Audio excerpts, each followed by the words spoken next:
Great, so happy to be here. I am going to be talking, let's see if we get it up here. I'm going to be talking specifically about ground squirrels and gophers today, even more specifically focusing on the use of carbon dioxide and carbon monoxide as a fumigant option for managing these species. That said, I do lots of work with gophers and ground squirrels and with a variety of different tools. So if anybody has questions about other things towards the end of the presentation today, certainly you can feel free to go ahead and address those questions at that time. The other caveat that I'll make before we get started here is that a lot of the work I do is in agricultural situations. So some of the research that you're going to see, the data was collected in ag settings, but I think it has real ramifications and tie-ins directly to some of the situations that you're going to be managing as well. We'll work through that as we go through this presentation. So I thought we'd start off today by providing at least a little bit of background information about ground squirrels and gophers. I think this certainly helps in understanding how some of these different tools can potentially be used to manage these species. And so let's jump right into a little bit of this background information. Starting off with the California ground squirrel. I'm sure you're all familiar with what ground squirrels look like, but you have to have the obligatory photo just to show everybody, right? So they are grayish brown in color. They have a semi-bushy tail. They oftentimes have a speckled type appearance on their fur as well. If you're ever in doubt about whether or not you're dealing with tree squirrel species versus ground squirrels, one of the easier strategies is to simply chase the squirrel and see what it does. If it goes down the burrow, it's a ground squirrel. If it goes up a tree, it's a tree squirrel. Sounds pretty simple, and it is, right? Tree squirrels don't run into burrow systems to get away from danger. Ground squirrels, although they definitely do climb trees, don't climb up trees to get away from danger. They're going to go down their burrow systems. So that's one good diagnostic there. Now they are social, so we do see them living together in groups. That's usually a good thing for us from the perspective of being able to identify them out there causing damage. If you think about some of the other rodent species that are out there, it's oftentimes difficult to see them, figure out which ones are causing specific damage in a given situation. In ground squirrels, we don't usually have that issue. The damage they cause can be quite extensive and quite varied. Certainly they will girdle trees, so like I said, they'll get up in the trees sometimes and they'll chew the bark off of some of the branches. They don't usually get as high up in the tree as the tree squirrels do, and so you may see a lot more common girdling damage higher up in the trees from tree squirrels. But we do see this to some extent with ground squirrels as well. Certainly they're going to consume forbs, grasses, plants in gardens, things like that. They chew on irrigation lines. This is a very common form of damage that we see from ground squirrels. And then their burrow openings cause lots of potential problems as well. Certainly they're hazards on parks, athletic fields, playgrounds, situations like that. We definitely see increased soil erosion concerns with ground squirrel burrow systems. You get heavy rainfall events, the water starts to channel down through that burrow system, leads to pretty substantial erosion, slumping on hillsides, things like that. So we certainly have those potential concerns. So definitely lots of concerns associated with ground squirrels. Now ground squirrels are diurnal. That means they're active during the daytime. So again, it's usually pretty easy to tell. You've got ground squirrels, you see them running around out there, you know they're there. Now as the name would imply, they do live in burrow systems, and so those burrow systems sometimes go up and underneath structures. That's another potential concern there. But there's lots of other places that they like to burrow in as well. Brush or pruning piles are an example of one of those preferred harborage sites. So if you're thinking about IPM, you're thinking about habitat modification, getting rid of these kinds of brush or pruning piles, wood piles, trash piles, junk piles, anything along those lines can be really good harborage, not just for ground squirrels, but for lots of species out there.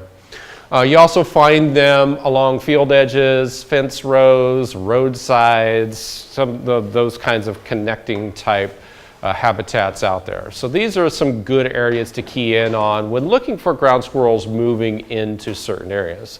That said, once they become established, you'll find ground squirrel burrow systems all over the place. But these are some of the areas to look at when they're starting to invade and populate a certain area. Roger, is it okay to ask questions during? Yes, absolutely. Is there any new evidence about, I mean, we'll have to repeat the question, but is there any new evidence about their preference for being able to see having a clear vision around them so they can see predators? Remember, there was a whole effort to, one control tactic was to erect some sort of visual barrier in the hopes that they wouldn't like to live there anymore. Right. So the question was, I guess more of, yeah, can visual barriers be used to deter them from moving into certain areas, for example? And I know they did test putting up some kind of a fencing structure that was completely obscured, trying to keep them from moving into certain sites. I think it had some benefits, but they also eventually figured out how to get around and through that structure as well. They are very visual. They are a very visual species. They observe, looking for predators coming into certain areas. They communicate very well. They have very specific chirps that they can use to let other individuals in the population know that, hey, there's a raptor coming versus a terrestrial predator, things like that. So they are able to chatter back and forth and let each other know what's going on out there. And they do a lot of that through their own visual eyesight. So yes, putting up some kind of obstruction may at least slow down some of that movement into certain areas. But my guess is it's probably long-term not going to necessarily solve the issue. But if you used it as part of an integrated approach, again, maybe there could be some potential benefit to that. Or high grass versus short grass. High grass versus short grass, yeah. The thing about ground squirrels, though, is that they can go out there and mow it down themselves. So, when you think about all the vegetation that gets removed in a certain area, and a lot of the livestock producers, for example, deal with this on a regular basis because the grass is what they're using to feed the cattle, right? And so they oftentimes think about, we often think about ground squirrels and the amount of forage that they consume and what kind of impact that has on livestock producers. But really, the vast majority of the forage that gets removed is actually what they're removing just to keep things clear and devoid and open so that they can see out there. And so leaving tall vegetation, my guess is they're just going to mow that down pretty quickly too if they move into a given area. Yeah. But it really hasn't been looked at super extensively. Now we also have gophers, and we're going to spend quite a bit of time talking about gophers today too. They are burrowing rodents about 6 to 8 inches in length. Of course, you don't usually see them up above ground, right? So for us to know that gophers are present in an area, we have to look for some other form of sign, and of course what we're looking for are their mounds. On this photo at the bottom right gives you a good indication of what a typical gopher mound will look like, usually horseshoe-shaped in appearance, with a plug towards the lower end of one side of that mound. Contrast that to mole mounds, which tend to be more conical or volcano-shaped in appearance, with a plug either right in the middle of the mound, or sometimes you just simply don't see the plug in the mound. It certainly is very important that you can discern the difference between these two mounds, though, because these two species are quite a bit different. Gophers are rodents, so they're feeding directly on plant material. So they're generally going to cause more direct damage in that capacity. Whereas moles, they're insectivores. They're eating worms and grubs and things like that. So they're generally not causing as much damage directly to the plants. Now, of course, their mounds cause the same general concerns that gopher mounds do. So if that's your biggest concern, then they're both going to be relatively equivalent as far as damage. But if you're more concerned about direct damage to vegetation, gophers tend to cause more damage. Yeah? Are moles not rodents? No, they're not. They're insectivores. They're an entirely different order of mammal. Yeah. Now, it's also important to understand that because these two species are quite a bit different, management strategies for the two are going to vary quite a bit too. So if you wanted to use traps to manage gophers and moles, keep in mind the traps are generally different that you use. I know that we don't focus too much on rodenticides here, but if you wanted to use, toxicants to manage moles versus gophers, those are quite a bit different. And even the Burrow Fumigants, we're going to be talking mostly about fumigants today. And there's a fair amount of good data out there on the efficacy of fumigants for gophers, but there's really almost no data out there for moles. And oftentimes we don't really focus on the use of fumigants for moles because moles tend to have pretty shallow burrow systems. So from a fumigation perspective, it's probably not quite as good for moles either. So definitely important that you can discern the difference between these two species there. Now, as far as damage is concerned, with gophers, of course, they feed directly on taproots, thereby weakening and or killing those particular plants, probably the most common form of damage that we see from gophers. But they can also girdle trees, particularly below ground, and here's an example of what that girdling damage can look like. Even though it looks like it occurred above ground, it actually did occur below ground. We just removed the soil from around the base of the tree to expose that girdling damage. And of course, because it's occurring below ground, we can't see it. So we don't generally know that it's occurring out there until we start to see a loss in vigor of that particular tree. And at that point in time, it's usually too late. You're probably going to lose that tree. And if it's happening to one tree, it's probably happening to several of them out there. So we can see some pretty high mortality pretty quickly, particularly when we're dealing with younger trees. And of course, their mounds cause lots of potential concerns as well. Again, they're hazards on, tripping hazards in parks and athletic fields, places like that. They can kill plants directly just by burying them. When they bring the soil up to the surface, they're bringing weed seed with it, so we can see a proliferation of weeds associated with these mounds. We have increased soil erosion concerns, etc. So lots of general concerns when it comes to gophers as well. Now, we certainly do recommend that to the extent that you can, that you utilize an integrated approach when it comes to managing both gophers and ground squirrels. You're generally going to find better results if you use multiple techniques rather than if you rely on any single one approach. And certainly there can be a number of different examples that you could provide. One example might be to use Burrow fumigation as an initial tool to reduce populations in a given area. But it's important to remember that not all individuals in a population are always going to be equally susceptible to all the different techniques that are out there. So sometimes it takes some mixing and matching. And so maybe after a fumigation approach, you come back through with trapping to further target some of those remaining individuals in the population. Point being, it's really important to try to mix those tools up so that you can effectively target all the individuals in there in a population rather than just relying on one tool. So to the extent possible, I strongly recommend that you try to mix things up from time to time utilizing different strategies. It's also really important to understand a little bit about the biology of the species that you're trying to manage, as well as the ecology of the system that you are working in, as this can greatly influence the efficacy of management programs too. And this chart, I think, does a really good job of illustrating this. This chart was designed specifically for the California ground squirrel. And what we have on this chart are major activity periods for ground squirrels, major food sources, and the best time for control for three of the more commonly used strategies for managing ground squirrels. And of course, this is broken down across the different seasons of the year. So what do we see when we look at this chart? Well, one of the first things I look at, I'm looking at activity periods up here, and I see that ground squirrels are not necessarily active throughout the year. In the wintertime, ground squirrels oftentimes hibernate. In fact, most of the times they hibernate. In some settings they don't, but usually they do, at least for a short period of time. So if the ground squirrels are hibernating, they're not active, we're not going to be able to effectively manage them. That applies even to the Burrow Fumigants. A lot of times people think that ground squirrels are hibernating, they're in the burrow systems, we know where the burrow systems are, why not just apply the fumigants then? The problem is that when they're hibernating, they plug themselves up inside a little chamber deep down within their burrow system. So if you put the gases in there at that time, those gases are not going to get to them within that little chamber in that burrow system. So you really need to wait until ground squirrels are active, above ground, before you can use fumigants. So keep that in mind. They do hibernate. Management during a hibernation period is not going to be effective. Likewise, in the middle of the summer, ground squirrels often estivate. Probably not right here, it doesn't get too hot, but for those individuals more towards the Central Valley and some of the warmer locations, they do estivate during the middle of summer.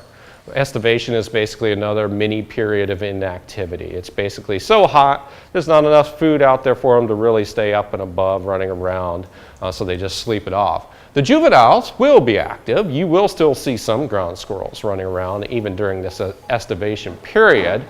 But if you're going to put together a cost-effective management program, that's probably not the best time to target your management because you're only going to be getting rid of a certain portion of that population. If you're actually going to try to manage the population as a whole, better to do it when they're all active.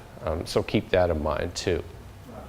Yes. Are they, does that apply to the coast as well, the estivation? For That's what I was just saying. You know, right in some of the cooler areas, they probably don't estivate as much. But you said you had some people maybe towards the Central Valley or whatnot where it's a little bit warmer, and in those settings, then they will estivate. Yeah, yeah. But right here, probably not as much of a concern. No.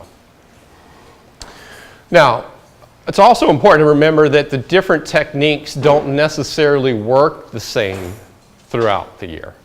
For Burrow fumigants to work, and we're going to be talking a lot about fumigants today, for them to work, you need relatively high soil moisture. Of course, here we get a lot of our soil moisture in winter through springtime, so Burrow fumigants tend to work really well this time of year.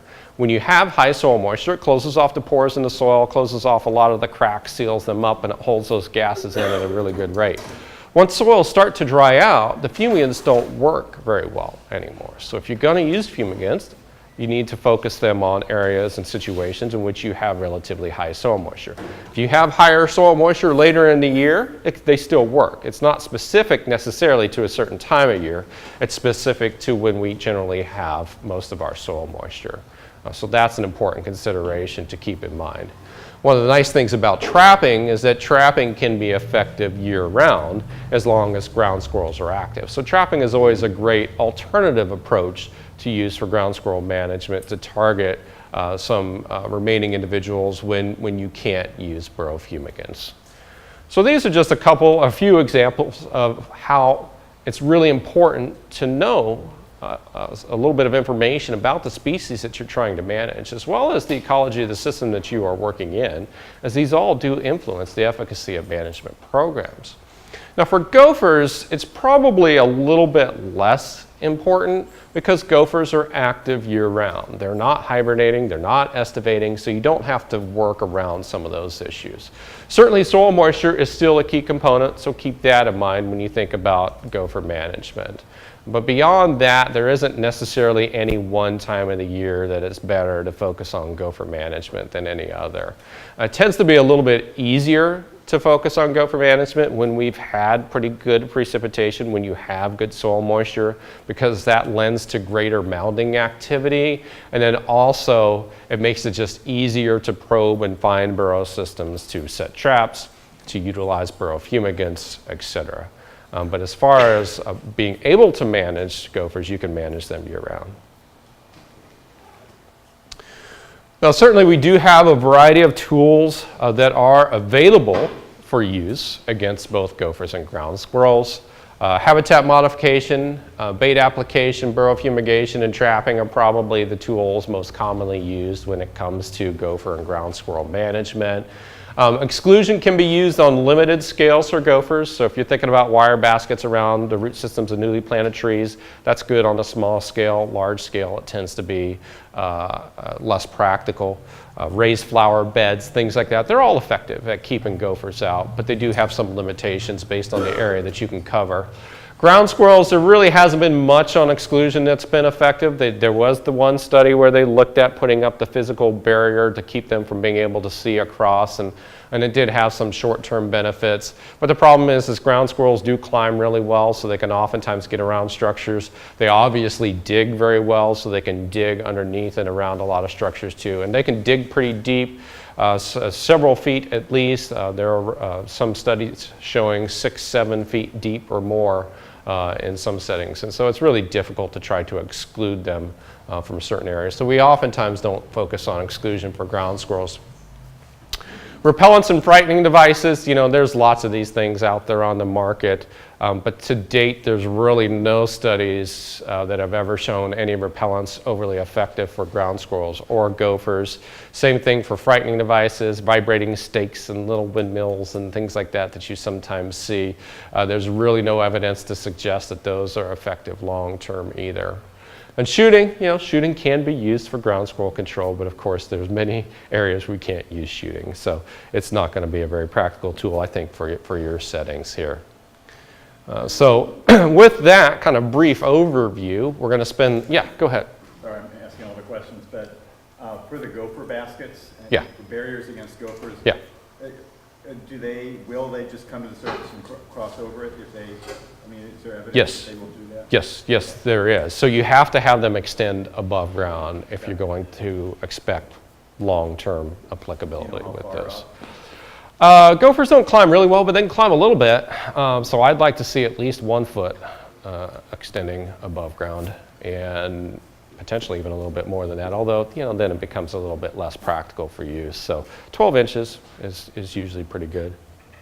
I've had limited success with castor oils at keeping gophers out of like a small area, a small lawn, or maybe a loose Right. paved, stone paver area where it would be unsightly. And people have said to me, well, they don't like it. But I was speculating that perhaps when the oil gets on their fur, it affects their ability to sense subtle atmospheric pressure changes that were looking whether their holes were open or closed. Because I've seen they're very neurotic about closing the holes at night, gophers next time. Have you ever heard that it affects their ability to sense barometric pressure, or do you know No. castor oil is unpleasant? Right. So the question is he commented that he's had some efficacy with castor oil type repellents and wondered if it impacted their ability to sense changes in barometric pressure or something else along those lines. The short answer is I don't know. There has been some studies done with moles, and they did find that castor type repellents actually were somewhat effective against moles. They have been tested against gophers, and some of the testing that I've seen, it didn't work, but that doesn't mean it doesn't work in some localized situations, at least to a limited extent.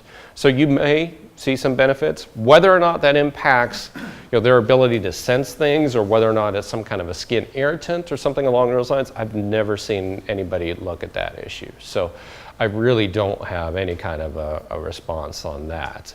My guess is it's probably more of a deterrent because of whether it's an odor or some kind of a skin irritant or something along those lines.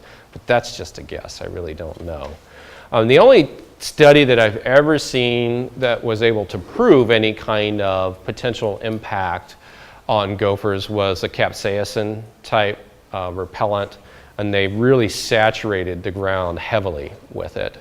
To the point where they didn't consider it an overly practical tool to use. But that did cause some lessening in gopher activity in that particular area. And that would definitely be a skin irritant there. We have, incidentally, we've looked at, I in particular have looked at certain kinds of repellents, putting them on like irrigation tubing, and potentially on wood blocks to simulate trees and things like that. And we just have not had any success in keeping gophers from chewing on things, even with these various different kinds of repellents out there. So there may be some potential utility for short-term elimination of gophers from particular areas, but longer term, I'm not sure how well that would work. But who knows? All right, so now we're going to jump into the meat of the discussion here today, and that is talking about the use of certain specific burrow fumigation options, in particular, the use of carbon monoxide and carbon dioxide as a burrow fumigant. Carbon monoxide was the first one that was legalized for use here in California, so that's the first one I'm going to start talking about.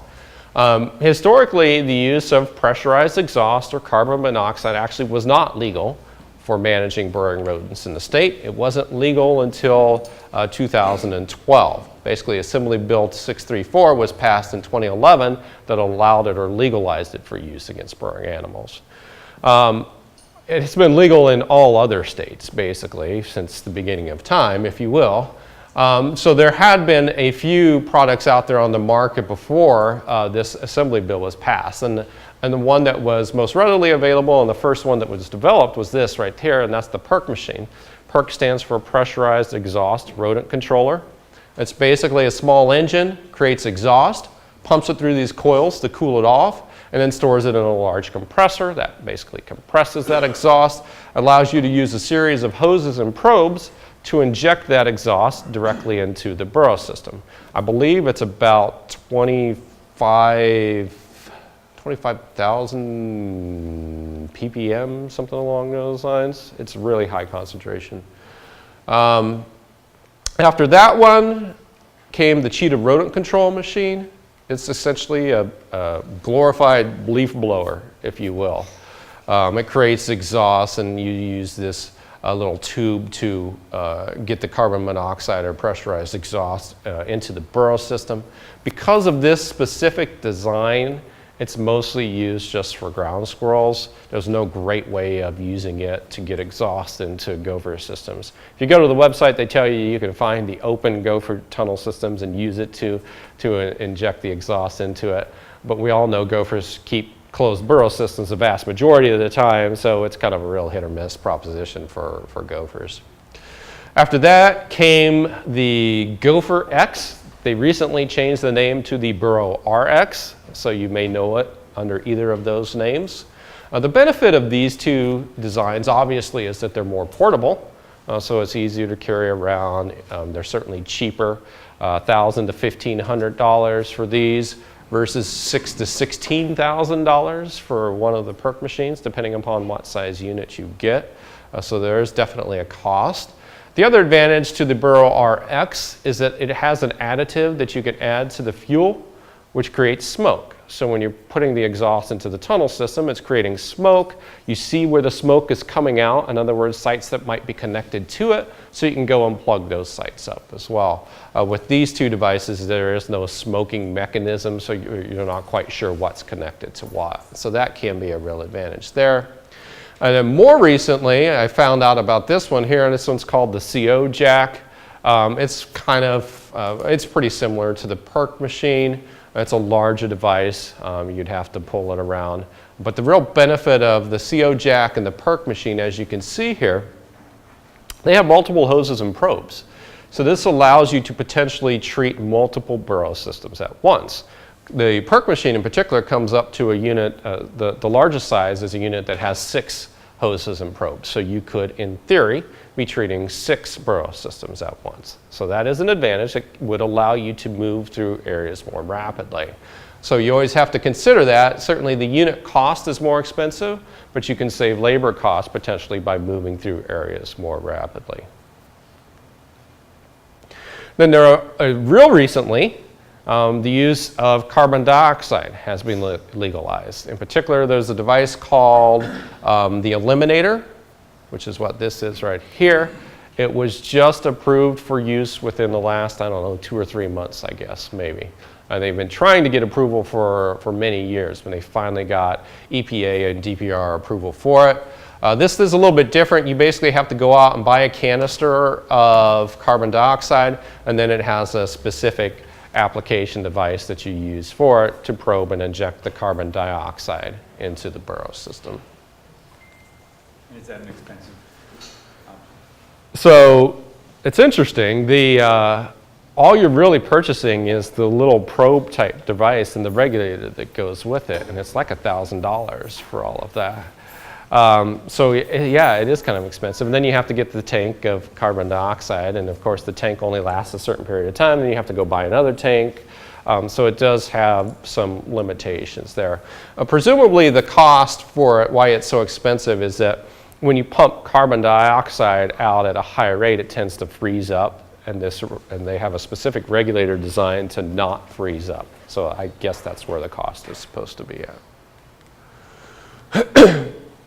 So with the advent of these two different tools, one of the questions is what are they providing to us that some of the other options out there weren't providing initially?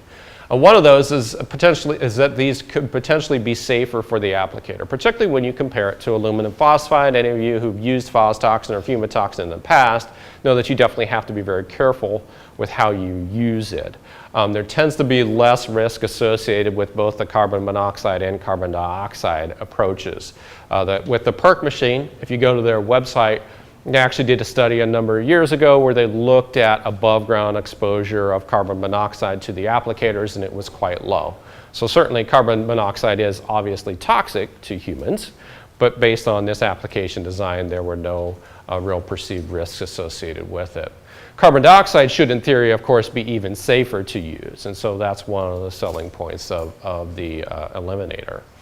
And then also, you have the capability of treating multiple burrow systems at once if you're using the PERC machine or the CO jack. So again, that allows you to move through areas more rapidly and potentially save on labor costs as well. So those are a couple of potential advantages. Questions, of course, are on the efficacy. They hadn't been tested. We don't know how well they work, so we needed to address that. And then also, what is the cost effectiveness or practicality of utilizing devices? Because there is a fairly substantial outlay and cost initially when you purchase these machines. And how does that relate cost-wise to some of the other tools that are out there as well? So we set up a number of studies over several years. Yes, question? Going back to what you're talking about carbon dioxide. Uh-huh. Most of what you were talking about is kind of like a larger area, you know, covering a larger area. But could you use something like dry ice that for smaller, like just a lawn or something? Right. Throwing it into a burrow? Right. So the question is could you use dry ice instead of one of these fancy machines to get the same results? It's kind of a two-pronged answer to that. The short answer is not really, because it's not legal. It hasn't been approved for that use. And to use it in that capacity, you would be using it as a pesticide. You would have to have a label to do that. It's not approved for that use. Not for ground squirrels, not for gophers. So technically, it's not a legal option for you at this time. Would it work? Probably, if you got enough dry ice into the Burrow system. And I think it's something that, you know, they're continuing to consider. It is available again for rats, right? If you can find the product, but it has at least been approved for Norway rat control. But yeah, there's a lot of hurdles to using dry ice, particularly for getting an approved. Once you have an approved label for it, part of the problem is when you go buy the dry ice, you know, it starts shrinking immediately after you buy it. And so you have to use it immediately in order for it to work. And how does the distributor make money doing that with a labeled product? That's one of the hurdles they're running into, right? Because you can't just go to the grocery store and buy dry ice and use it in that capacity. It's not legal in that manner. It has to be a certain approved product for it. So yeah, it's just not an option right now. It would certainly be simpler and probably a little bit cheaper on a small scale, but just not an option right now. Let me add in on that. Go ahead. I talked to DPR about this whole thing a year or so ago, and if you are a homeowner, it's kind of like vinegar for weeds. It would be legal for a homeowner to go throw dry ice into a burrow. Really? They said Yes. That would be okay? Yeah. Okay. I mean, for a short time, we had it as we had a label as Yeah. a 25B product, Yeah. An exempt product, but Yeah. that got rejected. Yeah. And then, what else was I gonna say? Yeah, and I think, is Pestec here? Well, some of Pestec is here. I think they bought that dry ice at Walgreens, or some Walgreens. When we did our trial. Right. It was pretty effective on rats. Yeah. And By all accounts, it is pretty effective. Yeah. We had to make sure to get every burrow at Yes. once. Yeah. Yeah. So it's kind of a sad bureaucratic Yeah. story right now. Yeah. It's not that it wouldn't work. It's just what's allowed for use at this point. Yeah. Okay. So, one of the first steps, obviously, that we were interested in was testing the efficacy of these products. There's no point in looking at it further if it's not efficacious. And so that was our initial focus. And so initially we set up some studies up in the Klamath Basin, testing the PERC machine for ground squirrels and for gophers. We also set up a study in Fresno County, in this case looking specifically at the cheetah rodent control machine and how effective that would be for ground squirrel management. Then we started looking at the PERC machine for California ground squirrels in Alameda County. You will notice this was really dry conditions, and we'll hit on the importance of that here in a little bit. And then we also tested it in an orchard setting for California ground squirrels in more ideal soil condition settings. And then lastly, I have had a little bit of testing experience with the eliminator Again, this was a hot, dry condition in an abandoned orchard. Now, as far as the application process is concerned, as with any method for gopher ground squirrel control, you first have to find active burrow systems. It's not going to work if you don't find active burrow systems. So you go out and look for the most fresh mounds. You go out and look for the most fresh ground squirrel activity. Once you find them, you then insert the probe. For gophers, you find the mounds. You probe around just like you would if you were going to apply bait, if you were going to set traps, etc. Once you find that burrow system, you then just crank a lever and it starts shooting the gas into that burrow system. Same thing for ground squirrels. You find the burrow system, insert the probe. Usually we take a shovel full of dirt and kind of pack that in around the probe so that it would hold that gas in, and then you turn it on. How long do you run the gas for? It's a great question. We don't really have the answer for that yet, at least as far as what is ideal. I can tell you that the manufacturers for pretty much all the machines generally recommend around 3 minutes. So that's usually what we use. We usually inject the gas for about 3 minutes. Of course, this is just as much of an art form as trapping is and some of those other tools out there. So if you think you see a burrow system that's a little bit larger, you might decide you want to run a little bit more gas into that burrow system.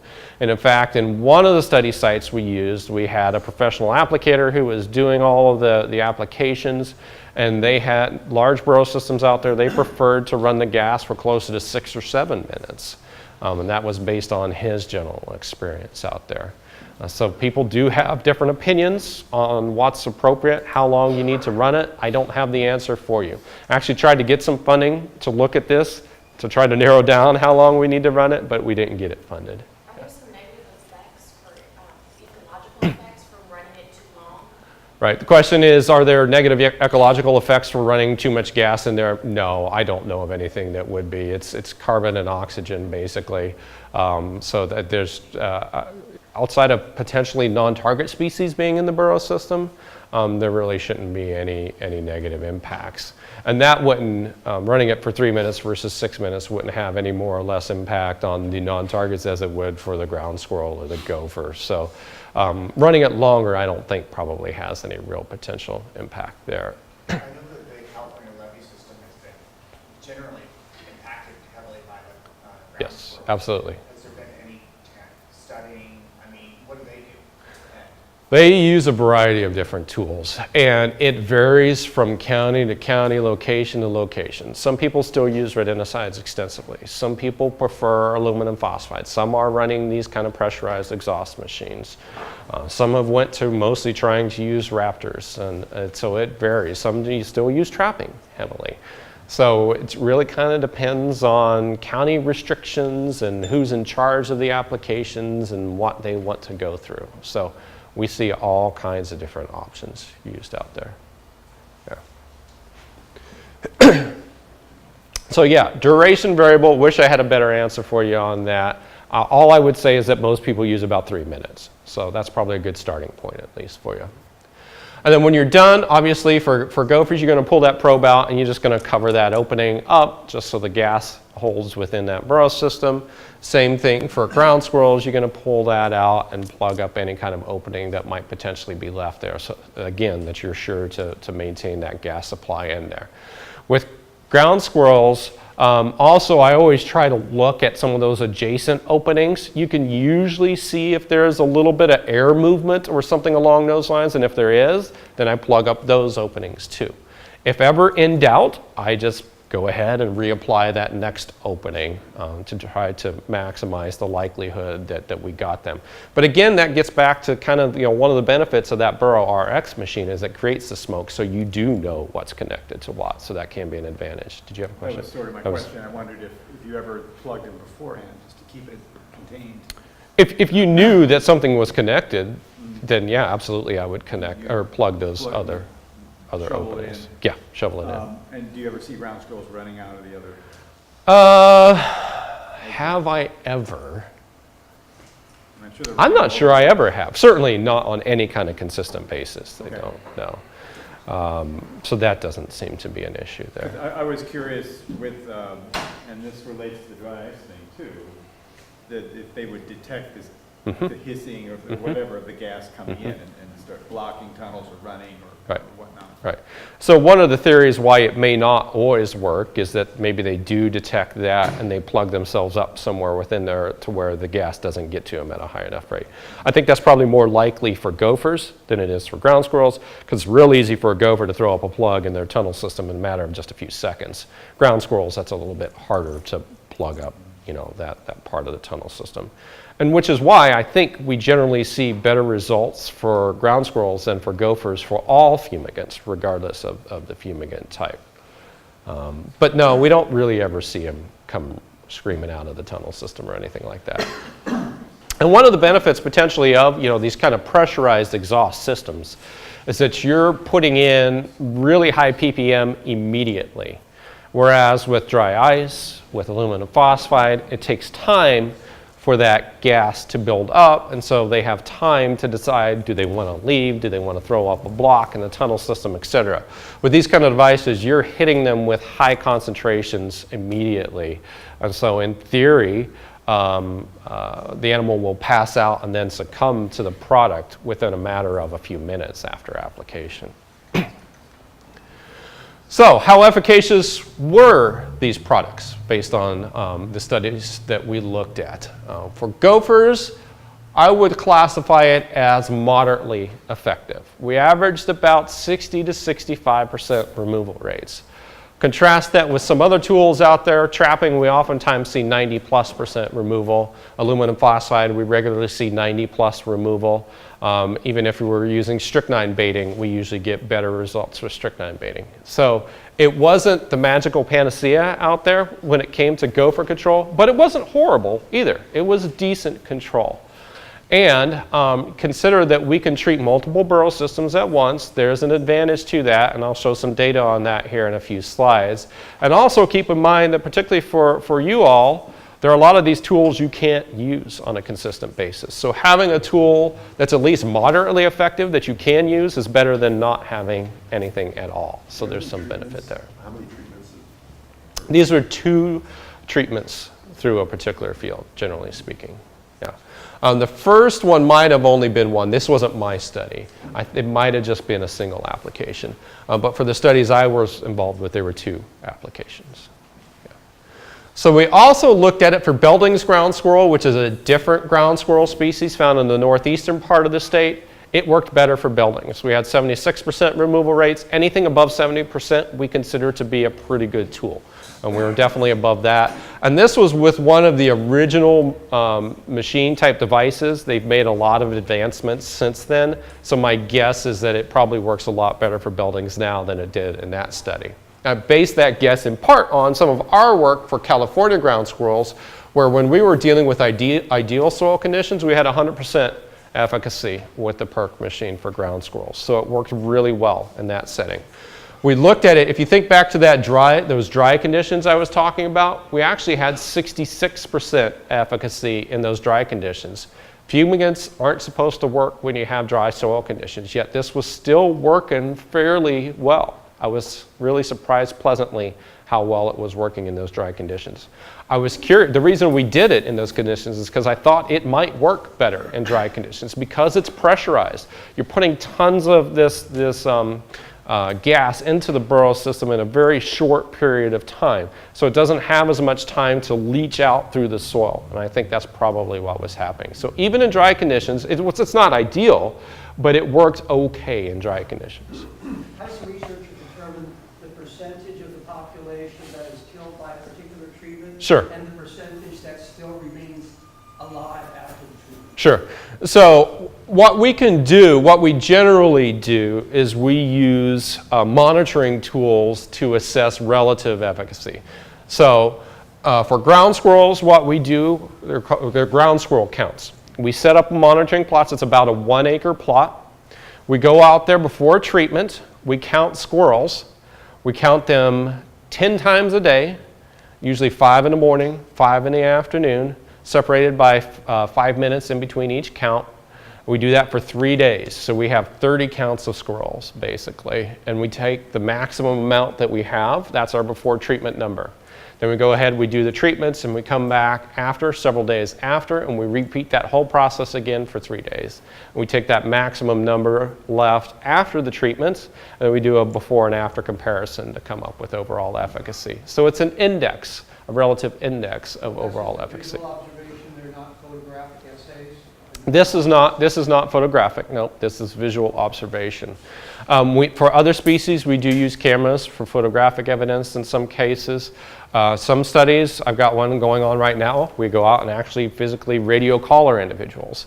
Those are probably the most accurate assessments because we have true measure of survival during that process. And so we can directly assess mortality, but that's more complicated. You got to go out, catch, you got to put the collars on, you got to track them, et cetera. So that's not done very often. We usually use these more indirect measures. For gophers, we do use what we call an open hole method. It's kind of an occupancy assessment. We have a bunch of different plots out there. In those plots, we dig holes down into gopher tunnel systems. If they plug it up, we know they're there. If they don't plug it up, they're not there. And so we do a before and after assessment with our treatment types there too. So again, it's a relative measure of efficacy. So PERC machine, I'm rather bullish on for ground squirrels. I think it's a really good tool for ground squirrels. I think it's a moderately good tool for gopher control. Now we did look at the cheetah rodent control machine as well. You see we actually had more ground squirrels after treatment than before treatment. So the cheetah, not quite so excited about. It certainly is cheaper and more portable, but the design just doesn't seem to be quite as good as some of the other products out there. So at least based on our trials, it wasn't working very well. Now we did look at the eliminator as well. Now we only had 44% efficacy with the eliminator, but there's some very important information, very important caveats to this. Again, we were dealing with really hot, dry conditions at this site. So I don't consider this to be an overly representative study of this product. Also at this site, it was an abandoned orchard, so they had a lot of old trees. A lot of the burrow systems were up and underneath the root systems of these trees, the trunks of the trees, so there were lots of large cracks and crevices. So I think that the gas just had a lot of areas to dissipate in. So I actually don't put any credence to this value at all. Since we're talking about it, I thought I would show it here today, but otherwise I generally don't even talk about it. What I will say is the manufacturer has had independent testing of the product for both gophers and ground squirrels. And I don't remember the exact numbers. I don't have the study available to me, but I did see a presentation on it one time. And they had 90+% removal rates with the eliminator for gophers and ground squirrels based on their study. So my guess is that this is actually a pretty good tool when it comes to gopher and ground squirrel management, at least if you use it in the good soil moisture type conditions. So it's probably okay, but I don't have a lot of data myself explicitly on it. So that's, those are devices that I do have data on. I don't have any data on the Burrow RX. I don't have any data on the CO Jack. My guess is that they work fairly similar to the PERC machine. In other words, I think they probably work relatively well. That's based on external feedback that I've gotten from people who use it, combined with the similarity of the design of those devices compared to the PERC machine. But I don't have any explicit data on it. So that's efficacy. But we're also interested in, how costly is it to utilize these products? Is it reasonable and practical for us to use it? So I do have some data for ground squirrels and for gophers. This data, first off, is for ground squirrels, and what we have is the efficacy value in the blue lines and dots, and then the cost is represented by the red bars here. And what I have is data for the PERC machine, gas cartridges, aluminum phosphide, so 3 Burrow Fumigants here, and then a 0.01% broadcast application of difascinone. Now there's a real important caveat to this particular comparison here, and that this data was not head-to-head. In other words, we didn't collect all this data from the same fields at the same time. So you have to take this with a bit of a grain of salt. I would look at large contrasts rather than specific numbers here. And the other thing I'll point out is that for the PERC machine, this cost is based on a $60 per hour charge. In other words, we hired somebody to come in, do the applications at $60 per hour. So we didn't have to pay for the machine, but we're paying for the utilization of the machine and the labor to do so. And what we found out is that with the PERC machine and gas cartridges, they were the most expensive option that we had per hour. Aluminum phosphide was quite a bit cheaper. And then the broadcast application of difacillin was, of course, the cheapest of them all. Efficacy-wise, aluminum phosphide was generally the most efficacious, which shouldn't be surprising. It's been known to be highly efficacious for a long time. Otherwise, the other three tools were all fairly consistent in overall efficacy. So what this would suggest is the PERC machine is relatively efficacious, but it is also pretty expensive to use if you're hiring somebody to come in and do those applications. What would happen if we bought the PERC machine and then used it? How would that change this dynamic of cost? So for this, we had to amortize the cost out over time, because obviously when you buy the machine, you have a very expensive cost outlay initially, but that cost will go down over time the more and more you use it. And so what we did is we collected data there on daily costs per Burrow system that we were treating. What we have is data for aluminum phosphide. Keep in mind with aluminum phosphide, your only costs are buying the aluminum phosphide and the labor to apply it. So there's no amortizing of costs needed there. Same thing for gas cartridges, so pretty flat. For the PERC machine, obviously, if you're only going to use it a few times, that cost is going to be really high because the cost of the machine is really expensive. But as you use it more and more over time, that cost is going to slowly start to level off. We had two different kinds of studies where we were looking at. With the one study site I told you, we had an average application time of 6 minutes. One of the costs of applying more gas is that it's going to take you longer to go through an area. And so that is represented by these dashed and dotted lines here. And the completely dotted line is representative of the 3-minute application. Long story short, it didn't take long before the PERC machine got below the cost per Burrow system of gas cartridges. Gas cartridges are pretty expensive on a per Burrow system basis. So we can certainly get below that pretty quickly. And I think it's probably a little bit more efficacious than gas cartridges overall. So I think there are definitely some benefits there.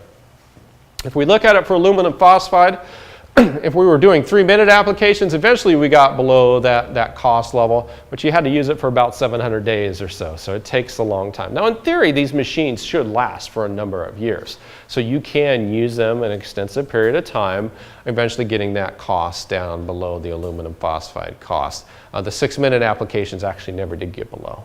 In the gas cartridge application, is the active ingredient sulfur dioxide?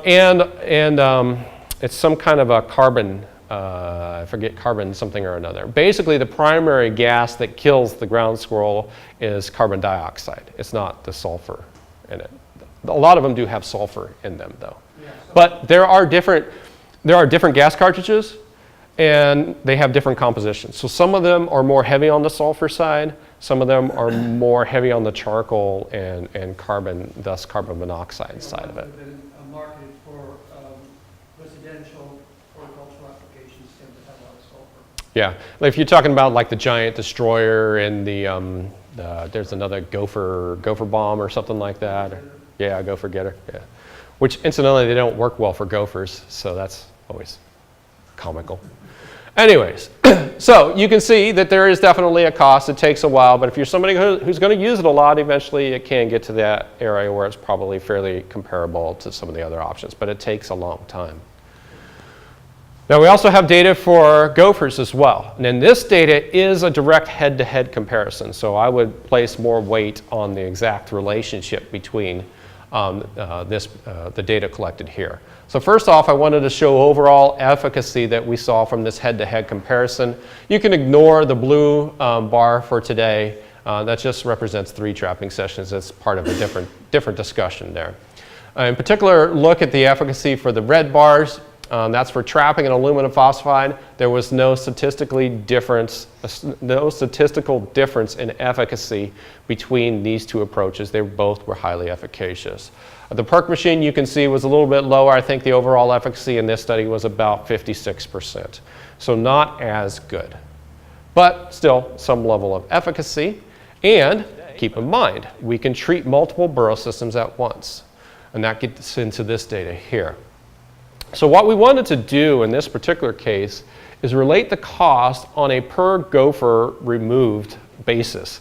In other words, first we wanted to determine how many gophers would we remove in an 8-hour day utilizing trapping aluminum phosphide in the PERC machine. And that goes back, there's a lot of equations involved with this. We're not going to get into the weeds there. But basically what we found out is that we were removing 44 gophers per day with both trapping and aluminum phosphide, quite consistent actually there. On the PERC machine, we're actually removing 47 gophers per day, so slightly more, even though the efficacy was quite a bit less. The reason why is because we could treat multiple burrow systems, we could move through an area more rapidly. So that gets to kind of one of the advantages of this particular device. So once we had that number of gophers removed per day, then we could go back and relate the costs of that to come up with a daily cost per pocket gopher removed. And this is where we get into the amortizing of costs again. With aluminum phosphide, no amortizing needed, it's a flat rate. For trapping there is, you have to buy the traps initially, and then you have to replace traps periodically throughout time as well. So you do have a little bit of cost, so some amortizing involved there. For the PERC machine, same thing. You know, cost is going to be really high when you initially purchase the machine, but that cost is going to go down over time. So what did we find out? Well, we found out initially that aluminum phosphide, of course, was the cheapest because you had no additional materials to buy. But very quickly, trapping dropped below that after about 20, 25 days. So trapping is a very cost-effective approach when it comes to managing gophers. PERC machine, it took a while, but eventually the PERC machine got to the point where it dropped below aluminum phosphide, and it took less time for gophers than it did for ground squirrels, incidentally. So certainly there could be some utility there. I always like to point out it never does drop below trapping. Trapping sometimes gets a bad rap for being labor intensive, but it's important to remember, number one, that trapping is highly efficacious. We see 92, 94% removal rates oftentimes with trapping. So it works really well. And when you get good at trapping, you can actually set a lot of traps pretty quickly. So trapping is a pretty cost-effective tool. But the PERC machine definitely can be more cost-effective, obviously, the longer you use it as well. Is there a specific trap, gopher trap? Yes, yeah. I always use the Gophinator. We've tested several different kinds of traps out there. The Gophinator has consistently proven to be the most effective of the traps that we look at. So that is the one that I prefer. And these values would change if we utilized different traps. You utilize a less effective trap, it's not going to be quite as cost effective for you, which gets me to this particular caveat here. This data, the reason you don't see a lot of these cost assessments is because it varies tremendously from site to site. Who's applying, or who's doing the trapping, who's applying the fumigant, etc. So there's going to be a lot of caveats to this. This won't be the same situation in every location. I have trapped areas where I can put out a trap set in 2 minutes. I've trapped in areas where it takes me 10 minutes to put a trap set out because it's really dry or rocky or something along those lines. And in those settings, trapping is not going to be very cost effective. There's going to be a lot of other more cost effective tools. So keep that in mind. In this particular scenario, this is how it showed up for us. But it does, I think, provide a good window into the cost effectiveness of this device. It can be relatively cost effective if you plan on using it for an extended period of time. Your question? Was Gopher Hawk one of the traps you evaluated? We have never tested the Gopher Hawk. And I need to, because I pretty much every one of these presentations I give, somebody asks me about the Gopher Hawk. There are lots of people using the Gopher Hawk right now. And most of the feedback I get is very positive. My general inclination is that it's not going to be as efficacious as the Gophinator, but that it will be quicker and easier to set. And so how does that combination compare to the overall utility of the Gophinator? That's what I'm really interested in. But I haven't done it yet. Too many things, too little time. But it's a great question. You mentioned the labor rate of $60 an hour to hire. Yes, right. What about the labor rate for trapping?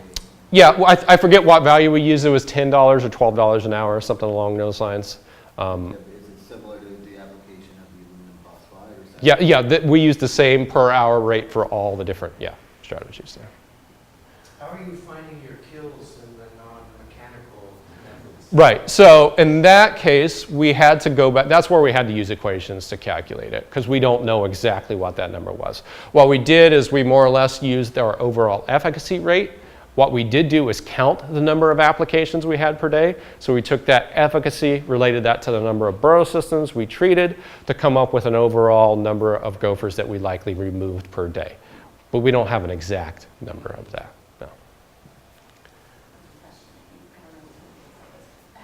How often has it happened that you've gotten something other than gophers in your trap? Great question. So how often do we get incidental captures in gopher traps? Almost never. Outside of moles. We will catch moles occasionally. Like if I put out, and this is just off the top of my head, but if I put out 100 trap sets for gophers, we might catch, and it depends on the density of moles in an area. Sometimes there aren't any moles, so we don't catch any. But if there are moles in the area, we might catch 2 moles per 100 trap sets, maybe, somewhere along those lines. As far as other non-targets, we caught 1 gopher snake out of several thousand trap nights, and that's it. It's the only other non-target we've ever caught. And the gopher snake, we just let out of the trap and he went away. How Yeah. often do you check the trap? Daily, Daily? yeah. And have you ever done the trapping in areas where there are known endangered species? No. That are using, No. We tend to avoid those for specific reasons. Yeah. Right. So that's always a limitation. Whenever you're dealing with endangered species, you have to figure out what the endangered species are and what might potentially impact them. Particularly relevant for Burrow Fumigants, because there are a variety of species that might be living in burrow systems. More so for ground squirrels than for gophers, but it is, I guess, possible that you could impact them in some gopher burrow systems too, but far more likely in ground squirrel burrow systems. So yeah, there are plenty of situations in which you would not use fumigants if you're dealing with a lot of those endangered species in a given area. Yeah. There are a lot of people that actually prefer to use, it seems counterproductive, but there are a lot of people that advocate actually for the use of rodenticides in areas where you have endangered species in those burrow systems, because it's far safer to use than the Burrow Fumigants when it comes to those non-target endangered species. Yeah. Because the endangered species lives in the ground versus a bird of prey, or?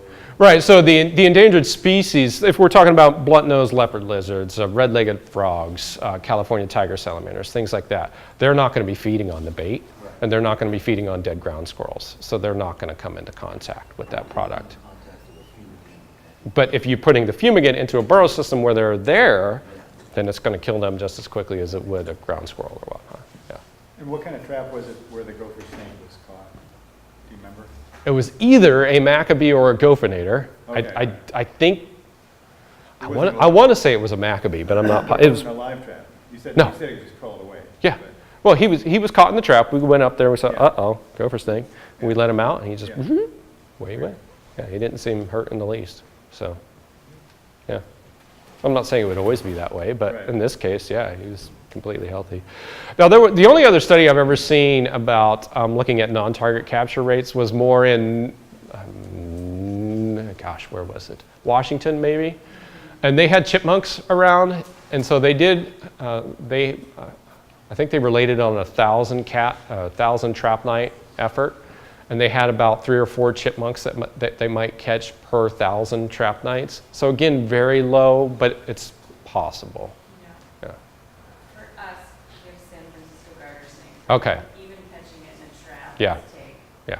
Agreed. I understand. Yeah, that's a potential, at least a potential hurdle there. Yeah. I found a gopher snake in one of the black box gopher things, and it was safely released as well. Oh, good. So I would be more concerned there because that's a little bit more powerful of a snap, and so I could. It's got the girdling wire that goes up, Uh-huh. and it had gone in to get a gopher. Yes. And so it was doubled up, and I found it within a few hours, I'm pretty sure. Okay. Released it safely. Okay. All right. Okay, coming towards the end here. So, is the use of carbon monoxide and carbon dioxide, is it a useful tool? Well, we find that it's highly efficacious for ground squirrels. At least the PERC machine was highly efficacious for ground squirrels. The eliminator, based on the other independent study that was done, seems to suggest that it's pretty effective for ground squirrels as well. We found it to be moderately effective for pocket gophers. I definitely think it has some utility. It's not as efficacious as some other tools, but in areas where you don't have many other options, it certainly is a tool that I think is worth considering. And it may not be as cost effective as some other approaches, I understand that. But the cost does decline over time the more you use it. And again, it gets back to that idea of, do you have other practical options to use? If you do, then maybe you use those other options a little bit more extensively. But if you don't, then this becomes a tool that could be a good option for you. So with that, that's my spiel for today, but I'm happy to take more questions, yeah.